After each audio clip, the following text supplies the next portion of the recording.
शांति पाएंगे।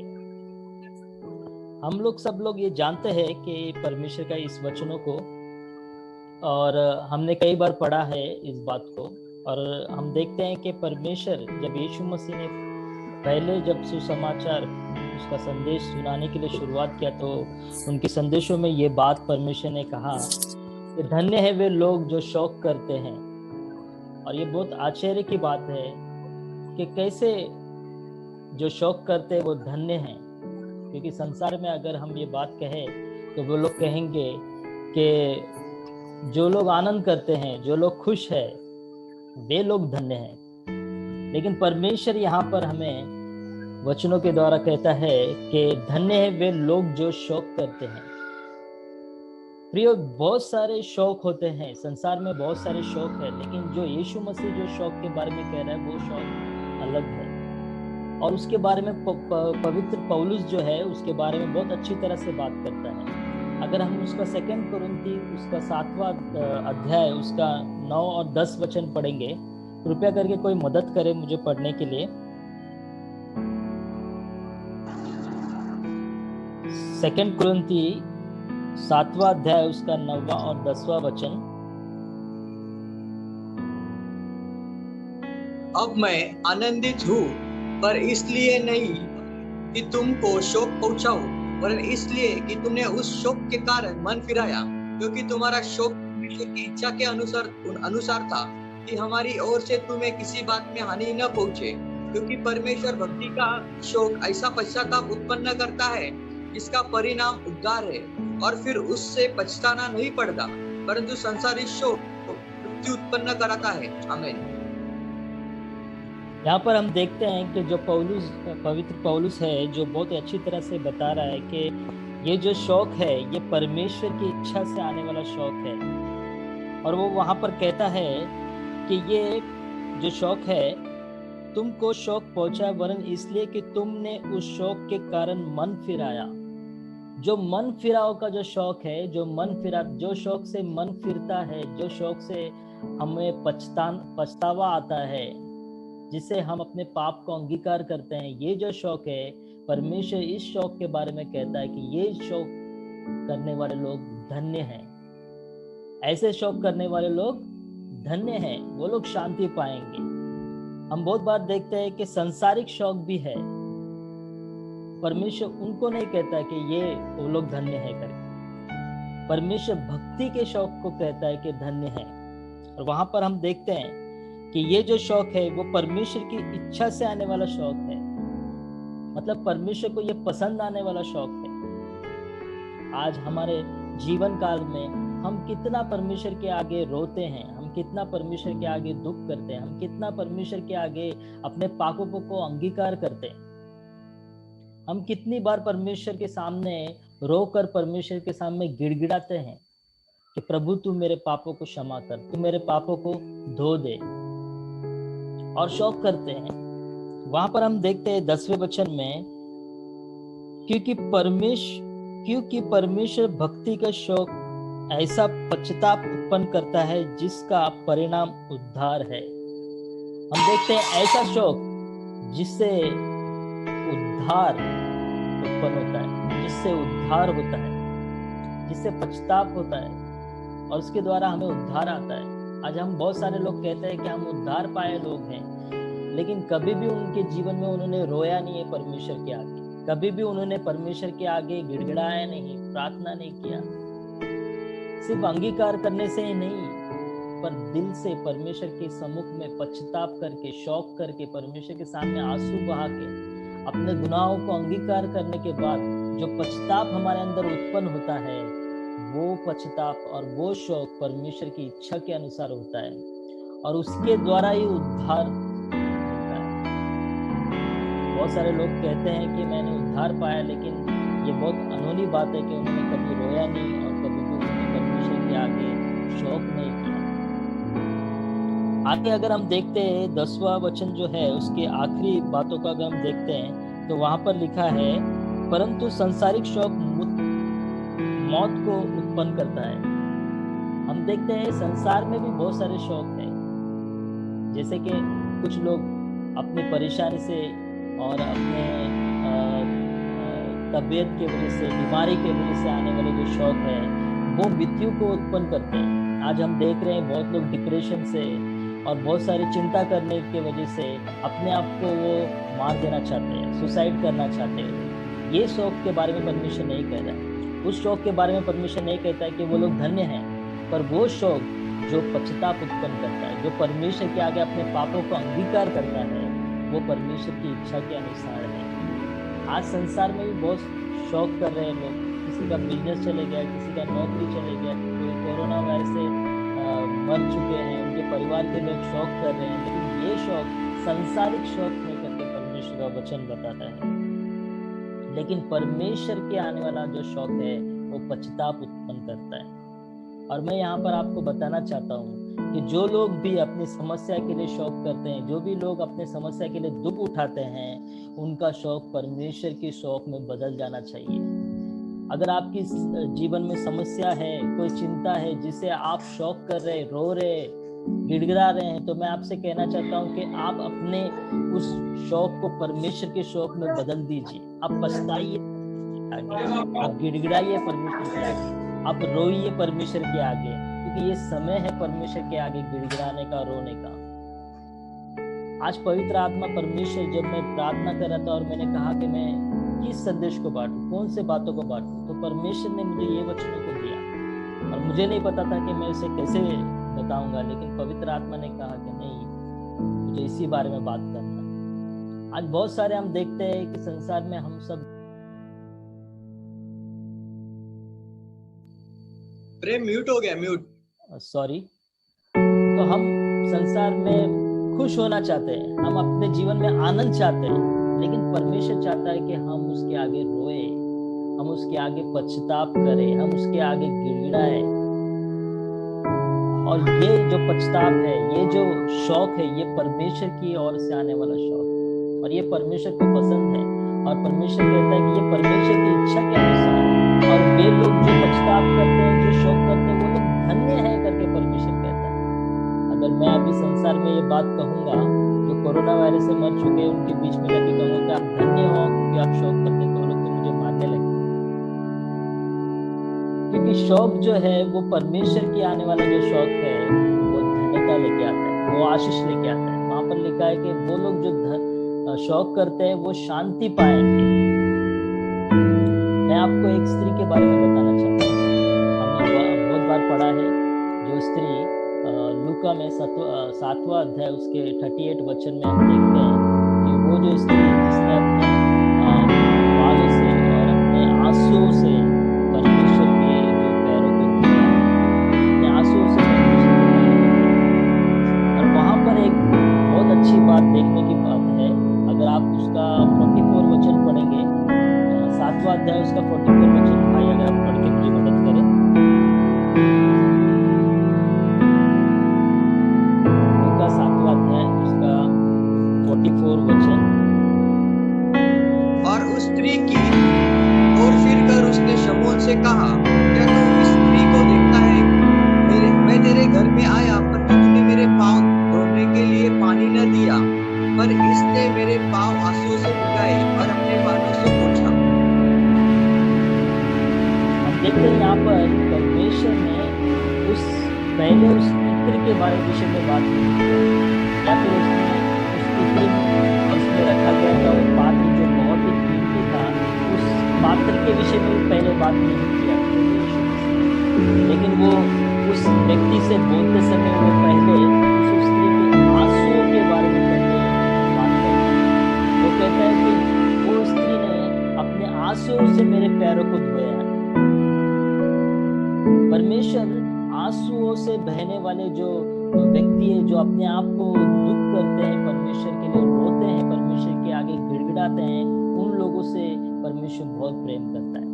और ऐसे लोग जो परमेश्वर के आगे पश्चाताप करते हैं, परमेश्वर के आगे रोते हैं, जो परमेश्वर से अधिक प्रेम करते हैं, परमेश्वर का वचन कहता है। अगर हम उस अध्याय को पढ़ेंगे तो वहां पर लिखा है कि वो स्त्री ने यीशु मसीह से अधिक प्रेम किया। जो व्यक्ति अधिक परमेश्वर से प्रेम करता है, वो परमेश्वर के उस क्रूस के बारे में जानकर रोता है। वो जानता है कि उस परमेश्वर ने उसके लिए क्या किया है। इंसान में किसी ने नहीं किया, वो परमेश्वर ने उसके लिए किया है। उस बात को याद करके वो इंसान रोता है, वो इंसान उस बात के लिए परमेश्वर को धन्यवाद देता है, पछताता है अपने गुनाह के लिए।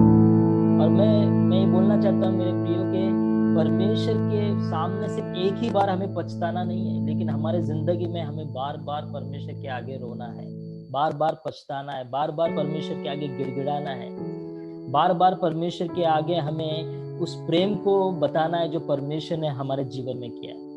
और एक व्यक्ति के बारे में मैं बताना चाहता हूँ। उत्पत्ति का 32वां अध्याय उसके 26वें वचन में याकूब के बारे में हमने सुना है। अगर भाई मुझे पढ़ के मदद करेंगे, उत्पत्ति का 32वां अध्याय उसका 26वां वचन। मत्ती का नहीं, उत्पत्ति, जेनेसिस 32 का कौन सा? 36 26। तब उसने कहा, मुझे जाने दे, क्योंकि भोर हुआ चाहता है। याकूब ने कहा, जब तू मुझे आशीर्वाद न दे तब तक मैं तुझे जाने न दूंगा। हम देखते हैं याकूब वहां पर उस दूत को जाने नहीं दे रहा है, जब तक वो आशीष नहीं करेगा, जब तक जाने नहीं दे रहा है। ऐसा क्या ताकत उसे मिल गया वहां पर याकूब को कि वो उसे रोक पा रहा है? ऐसी कौन सी ताकत है? वो एक मनुष्य है याकूब, और हम देखते हैं वो एक दूत को रोके हुए रखा है, और जब तक उसे वो आशीष नहीं करेगा, जब तक याकूब उसे छोड़ने के लिए तैयार नहीं। ऐसी कौन सी ताकत है याकूब के पास? अगर आप होशे की पुस्तक में जाओगे, उसके 12वां अध्याय और उसके 3 और 4 वचन में अगर आप पढ़ोगे, होशे की पुस्तक उसके 12वां अध्याय 3 और 4। अपनी माता की कोखी में उसने अपने भाई को डंगा मारा, और बड़ा होकर वह परमेश्वर के साथ लड़ा। वह दूत से लड़ा और जीत भी गया। वह रोया और उसने गिड़गिड़ा कर विनती की। बेतेल में वो उसको मिला, और वही उसने हमसे बातें की। आमीन। हम देखते हैं यहाँ पर याकूब के विषय में वो कहते हुए हम पढ़ते हैं कि वो जो है उसने लड़ा और जीत भी गया। कैसे जीत गया? क्या ताकत थी उसके पास? वो वहां पर लिखा है कि वो रोया, वहां पर वो गिड़गिड़ाया वहां पर। मैं आपको यहाँ पर एक बात बताना चाहता हूँ, जो इंसान गिड़गिड़ाता है, रोता है परमेश्वर के आगे, परमेश्वर उसको आशीष किए बिना छोड़ नहीं सकता। परमेश्वर उसको कभी भी उसके पास से दूर नहीं जा सकता, क्योंकि जो रोता है, जो परमेश्वर के आगे गिड़गिड़ाता है, परमेश्वर को वो पाता है, परमेश्वर के पास से वो आशीष पाता है, और परमेश्वर उसको आशीष किए बिना वो जा नहीं सकता। और यही चीज थी जो याकूब को ताकत दे रही थी, और यही चीज थी जो दाऊद जो दूत था उसको जाने नहीं दे रही थी, क्योंकि उसके आंसू उसको रोक रहे थे, उसके गिड़गिड़ाहट, उसकी विनती उसको रोक रही थी। आज मैं आप लोगों से बात करना चाहता हूँ कि ऐसे कितने लोग हैं जो रोते हैं परमेश्वर के आगे, जो गिड़गिड़ाते हैं परमेश्वर के आगे। हम देखते हैं हम विश्वासियों के, आज बहुत सारे विश्वासियों के आंखों में से आंसू खत्म हो चुके हैं, रोना बंद कर दिया उन्होंने, परमेश्वर के आगे पछताना बंद कर दिया, परमेश्वर के आगे रोना छोड़ दिया है, परमेश्वर के आगे शोक करना छोड़ दिया है। उनके आंखों में से आंसू नहीं गिरते। आपने कभी सुना है मगरमच्छ के आंसू? मगरमच्छ को कभी आंसू आते हैं? क्यों नहीं आते? क्योंकि उनके अंदर मन साक्षी नहीं है। अगर कोई गलती करता है तो क्या होता है, हमारे अंदर एक पछतावा उत्पन्न होता है कि हमने गलती किया, और परमेश्वर ने ये आत्मा हमारे अंदर रखा है, पछताने वाला आत्मा। बहुत सारे लोगों का मन साक्षी जो है मर चुका है। बाइबल बताती है कि आने वाले दिनों में, अंत के समय में लोगों का प्रेम जो है वो ठंडा हो जाएगा। क्या हमारा परमेश्वर के ऊपर से प्रेम खत्म हो रहा है? क्या हमारा रोना खत्म हो चुका है? क्या हमारा पछताना खत्म हो चुका है? क्या हम परमेश्वर के आगे रोते नहीं है? परमेश्वर का वचन कहता है जो परमेश्वर के आगे रोता है, जो टूटे हुए मन जो होते हैं, वो परमेश्वर उनके करीब रहता है करके परमेश्वर का वचन कहता है। अगर आप भजन संगीता उसका 34 उसका 18वां अध्याय पढ़ेंगे तो वहां पर लिखा है, टूटे मन वालों के करीब रहने वाला परमेश्वर है हमारा। हम जो परमेश्वर के आगे जो दुख मनाते हैं, और ये दुख वो दुख नहीं है, अपने लिए दुख करने वाला दुख नहीं है, अपनी समस्या के लिए दुख करने वाला दुख नहीं है, लेकिन ये शोक वो शोक है जो परमेश्वर के लिए शोक है, जो परमेश्वर के लिए पछताने का वाला शौक, जो मन फिराव का शौक, जो गिड़गिड़ाने वाला शौक, वो परमेश्वर को पसंद है। अगर आप भजन संगीता उसका 34 उसका 18वां अध्याय पढ़ेंगे, भाई मुझे मदद करे पढ़ने के लिए। यहोवा टूटे मन वालों के समीप रहता है और पीसे हुओं का उद्धार करता है। आमीन। जो पीसे हुए हैं जो लोग, उनका उद्धार करता है। जो टूटे मन वाले लोगों के वो करीब रहता है, परमेश्वर का वचन कहता है। आज हम देखते हैं कि हमारा जो हृदय है, जो हमारा मन है, वो कठोर हो चुका है।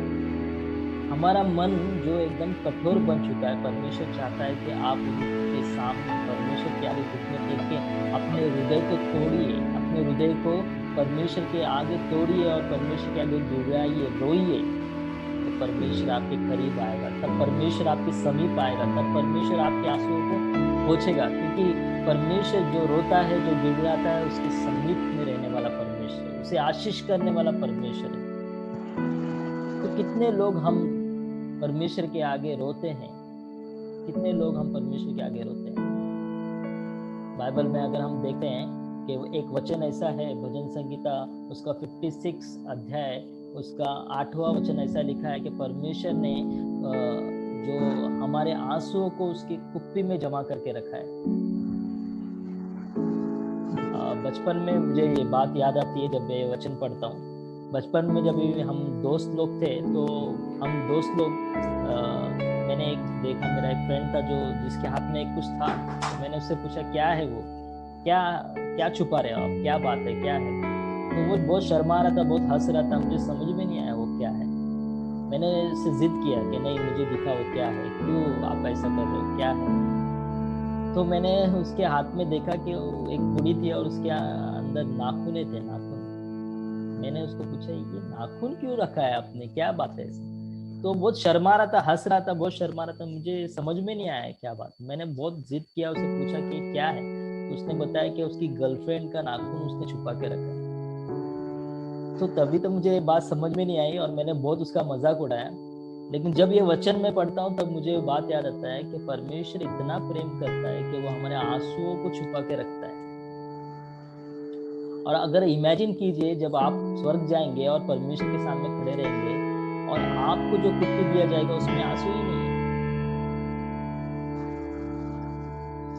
तो हमारे आंसू जो परमेश्वर छुपाना चाहता है वो हमारे अंदर से खत्म हो चुके हैं। वो प्रेम जो हमारे अंदर परमेश्वर देखना चाहता है वो खत्म हो चुका है। क्या हम लोग परमेश्वर के आगे रो रहे हैं? क्या हम परमेश्वर के आगे गिड़गिड़ा रहे हैं? क्या हम परमेश्वर से वैसा प्रेम कर पा रहे हैं जैसा परमेश्वर चाहता है? परमेश्वर हमारे आंसुओं को छुपा के रखने वाला परमेश्वर है। बहुत लोग परमेश्वर के आगे रोते हैं, बार बार रोते हैं। हम लोग उनका मजाक उड़ाते हैं, क्या ये रोते रहते हैं। और बहुत बार हम कहते हैं कि जो लड़के होते हैं, जो मर्द होते हैं, वो कभी उनको रोना नहीं चाहिए, क्योंकि वो मर्द है, वो लड़के हैं, उनको रोना नहीं चाहिए। स्त्रियां रो सकती है, लेकिन आदमी लोग रोते तो उनका मजाक उड़ाया, क्योंकि एक डायलॉग भी है, मर्द को दर्द नहीं होता, ऐसा बोलते हैं। झूठी बात है, मर्द को भी दर्द होता है और होना चाहिए। परमेश्वर चाहता है कि हर एक व्यक्ति परमेश्वर के आगे रोना चाहिए, दुख करना चाहिए, परमेश्वर के आगे अपने आप को दीन करना चाहिए, अपने आप को परमेश्वर के आगे समर्पण करना चाहिए, रोना चाहिए परमेश्वर के आगे। एक व्यक्ति के बारे में मैं बताना चाहता हूँ आपको, याकूब के बारे में। वो ऐसा मर्द है जो परमेश्वर के आगे रोया और उसको जाने नहीं दिया जब तक उसने आशीष नहीं की। तो हमें भी रोना चाहिए परमेश्वर के आगे, हमें भी गिड़गिड़ाना चाहिए। और एक व्यक्ति के बारे में बताना चाहता हूँ, दावीद, जो परमेश्वर के आगे रोया। भजन संगीता उसका 51 अध्याय उसका अगर आप 16 और 17 वचन पढ़ेंगे तो वहाँ पर बहुत ही अच्छी तरह से वो पूरे अध्याय में वो परमेश्वर के आगे अपने जो पाप के लिए वो रोता है, अपने पाप के लिए वो गिड़गिड़ाता है। और वचन कहता है कि उसने इतना रोया है परमेश्वर के आगे कि उसका बिछौना भीग गया। उसके बिस्तर जो है वो भीग चुके थे, इतना वो रोया था। अगर पूरे अध्याय अगर हम पढ़ेंगे तो हम देखते हैं कि वो बहुत ही पछतावा करते हुए परमेश्वर के आगे गिड़गिड़ाता है। और हम देखते हैं कि उसने एक ही गलती की, लेकिन उसने इतना पछताया। लेकिन हम तो सारे दिन और हर दिन कुछ ना कुछ गलती करते ही रहते हैं परमेश्वर के विरुद्ध, छोटा मोटा न जानते हुए अनजाने में तो हम करते ही रहते हैं। लेकिन हम कितने बार परमेश्वर के आगे पछताते हैं? हम कितने बार पकड़े होते हैं? क्योंकि तू मेल बलि से प्रसन्न नहीं होता, नहीं तो मैं देता। होम बलि से भी तू प्रसन्न नहीं होता। टूटा मन परमेश्वर के योग्य बलिदान है। हे परमेश्वर, तू टूटे और पिसे हुए मन को तुच्छ नहीं जानता। आमीन। भाई फिर से मुझे पढ़ के मदद करें। क्योंकि तू मेल बलि से प्रसन्न नहीं होता, नहीं तो मैं देता। होम बलि से भी तू प्रसन्न नहीं होता। टूटा मन परमेश्वर के योग्य बलिदान है। हे परमेश्वर, तू टूटे और पिसे हुए मन को तुच्छ नहीं जानता। आमीन। परमेश्वर जो टूटे मन वाले लोग हैं, उन लोगों को वो तुच्छ नहीं जानते।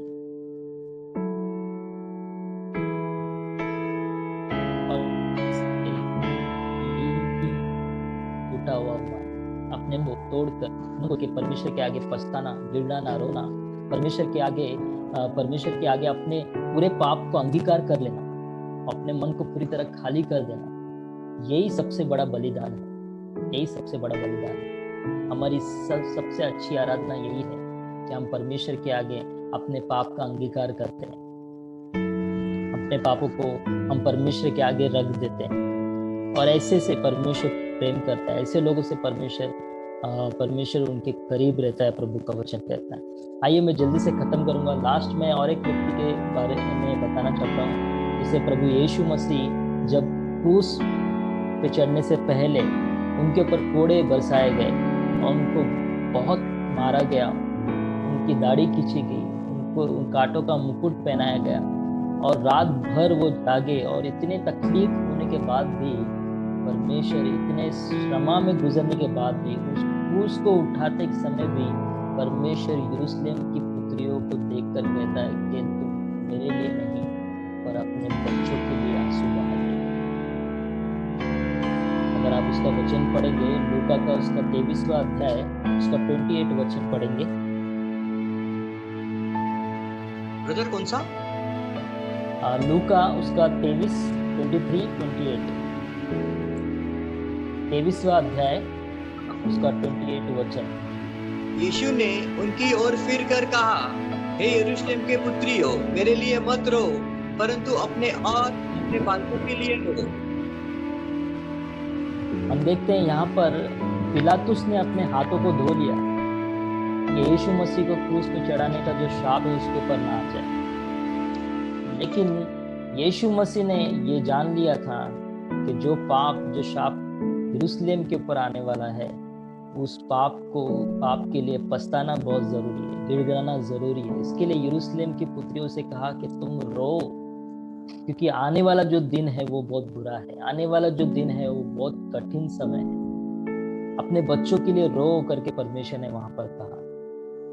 आज भी हमें अपने देश के लिए प्रार्थना करना जरूरी है, हमारे देश के लिए रोना है हमें। जैसे दानियल प्रार्थना करके रोता है, प्रार्थना करके कहता है कि मेरे देश को तू क्षमा कर परमेश्वर, मेरे देश को इस पाप से परमेश्वर तू बचा। हमारे देश के लिए भी हमें, उसके पापों के लिए भी हमें पछताना है, उसके पापों के लिए भी हमें गिड़गिड़ाना है, रोना है हमें। बहुत लोग तो प्रार्थना ही नहीं करते, ये तो सेकंड स्टेप है।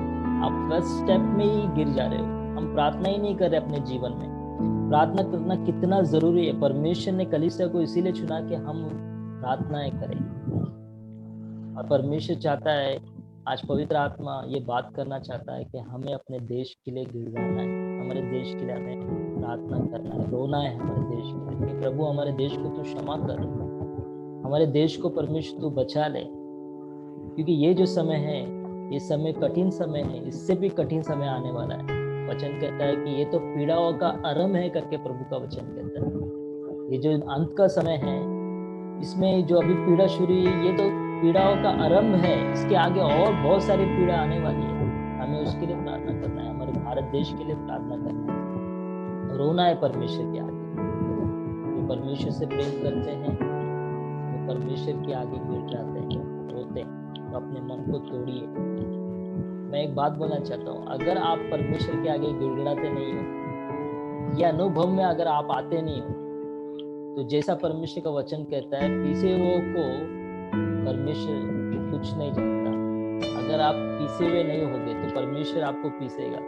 आपके जीवन में ऐसा कठिन समय आएगा कि उस अनुभव को आप सीखने के लिए परमेश्वर आपके जीवन में कठिन समय भेजेगा, ताकि आप सीखें, ताकि आप रोए, आपका हृदय टूटे, आपका मन व्याकुल हो परमेश्वर के प्रेम के लिए, आपका मन परमेश्वर के आगे गिड़गिड़ाए। और ये परमेश्वर को भाता है, ये परमेश्वर को पसंद है, परमेश्वर की इच्छा के अनुसार है, और ये लोग धन्य हैं। आइए, मैं चाहता हूँ कि इस वचनों के लिए हम प्रार्थना करें। मैं चाहूँगा इस बात के लिए प्रार्थना करने के लिए, मैं चाहूँगा पीटर पास्टर अगर इस वचनों के लिए प्रार्थना करें। खुदा धन्यवाद देते हैं, स्तुति करते हैं, अपने नाम को ऊंचा उठाते हैं। प्रभु जी, सचमुच प्रभु, जो शोक करते वो शांति पाते हैं। धन्य है वे लोग जो शोक करते वो शांति पाते हैं। हम शोक करने वाले बने, और प्रभु जिस तरह याकूब उस स्वर्गदूत के सामने रोया और उसके आगे जाने नहीं दिया, इसी तरह हमारे हर एक प्रार्थना का उत्तर देने के लिए हमें परमेश्वर के सामने रोना है, उसके सामने गिड़गिड़ाना है। हम हमारे देश के लिए मांगना है कि हमारे देश को बचा ले बेटा परमेश्वर, हमारे देशवासियों को बचा ले बेटा परमेश्वर। अब बहुत सारे जाने जा रहे बेटा परमेश्वर, तो अपना हाथ आगे बढ़ा दे, अपना करुणा का हाथ आगे बढ़ा दे, और इस देश से पिता परमेश्वर इस महामारी को तो निकाल दे पिता परमेश्वर। दया कर हमारे इस राष्ट्र पर पिता परमेश्वर, दया कर पिता परमेश्वर। आपके लोगों पर, आपके लोग भी इसके अंदर शामिल है पिता परमेश्वर। कई पासवान प्रभु, कई विश्वासी पिता परमेश्वर उनके जान गवा बैठे पिता परमेश्वर। तो दया कर प्रभु, दया कर। एक ही विनती, एक ही प्रार्थना करते हैं पिता परमेश्वर, हमारे लोग जो बीमार है पिता परमेश्वर, उनके लिए भी मांगते हो पिता परमेश्वर, वो बीमारी दूर हो जाए पिता परमेश्वर। हाँ पिता परमेश्वर, दया हमारे सारे परिवार को तेरे लहू के नीचे लेकर आते तो। हाँ पिता परमेश्वर, विश्वास में आगे बढ़ेगा, विश्वास के साथ मांगे। उनको बोझ दे प्रार्थना, उनको बोझ दे हमारे भारत देश का, उनको बोझ दे अपने परिवारों का, जिनका उद्धार नहीं हुआ है, वो शोक करे। हाँ पिता परमेश्वर, वो शोक करे पिता परमेश्वर। जिस तरह से इर्मया मांगता है प्रभु, मेरे आंखें हालेलुया झरना होते रोने का, तो कितना अच्छा होता है, और आपने उसको दिया, धन्यवाद करते पिता परमेश्वर। इसी तरह पिता परमेश्वर हर एक के आंख प्रभु झरना बने पिता परमेश्वर, और हम हमारे देश को जीत पाए पिता परमेश्वर, प्रार्थना के द्वारा विजय प्राप्त कर सके पिता परमेश्वर। हाँ पिता परमेश्वर, दया कर इस कल्याण डोंबिवली पर, आपके बच्चों पर पिता परमेश्वर, आपके पासवानों पर पिता परमेश्वर, आपके परिवार पर पिता परमेश्वर, आपके लीडरों पर पिता परमेश्वर, आपके सेवक वर्गों पर पिता परमेश्वर, आपके दास दासी पर पिता परमेश्वर, आपके बच्चों पर पिता परमेश्वर। हाँ पिता परमेश्वर, आपकी दया है, हमारे खास हमारे देश पर दया नहीं दी, हमारे देशवासियों के ऊपर दया नहीं दी, और तेरी करुणा आने दी, और तेरी शांति आए पिता परमेश्वर। हम इस वक्त शोक करते हैं प्रभु, हम मांगते हैं हमारे परिवार को बिछड़ते जा रहे हैं, बिना प्रभु सुसमाचार सुनाए ऐसे ही जा रहे हैं, इसलिए उनको बचा रहे पिता परमेश्वर, ताकि वो भी सुसमाचार सुने, उनका उद्धार हो, उनका नाश न हो। धन्यवाद करते हैं भाई प्रेम के लिए पिता परमेश्वर, उसे भी तो आशीषित करो, देखने वाले सुनने वाले हर एक कान को आशीषित। यीशु मसीह के नाम से प्रार्थना करता हूँ, सुनो कबूल कर पड़ो, आमीन। इस समय मैं निवेदन करता हूँ पास्टर लैंसी को कि आप प्रभु भोज के लिए प्रार्थना कीजिए। आइए आप